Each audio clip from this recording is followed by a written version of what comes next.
अस्सलामुअलैकुम दोस्तों, डॉक्टर आमिर लियाकत ने दानिया शाह को तलाक देने के बाद चौथी शादी करने का भी ऐलान कर दिया है। आखिरकार वो कौन सी लड़की है जिससे आमिर लियाकत चौथी शादी करेंगे?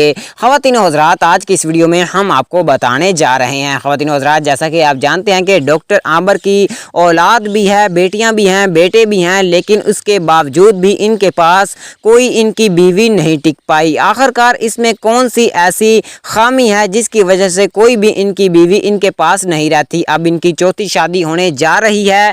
ख़वातीन व हज़रात, आइए इसकी वीडियो में, आज की इस वीडियो में हम आपको बताते हैं। वीडियो को आखिर तक लाजमी देखते रहिएगा। वीडियो में आगे बढ़ने से पहले वीडियो को लाइक कर दें और चैनल को भी लाजमी सब्सक्राइब कर दें। ख़वातीन व हज़रात और प्यारे पाकिस्तानियों, आपको बताता चलूँ कि डॉक्टर आमिर लियाकत का ये कहना है कि अगर मैं एक साथ 4 शादियाँ भी और करना चाहूँ तो अल्हम्दुलिल्लाह मैं कर सकता हूँ। ख़वातीन व हज़रात, ट्विटर पर उनको एक लड़की ने प्रपोज किया, अगर आप दानिया शाह आपके पास नहीं रहना चाहती तो कोई मसला नहीं, मैं आपके साथ शादी करूंगी। तो उनका ये कहना था कि मैं बहुत जल्द चौथी शादी भी करने जा रहा हूं।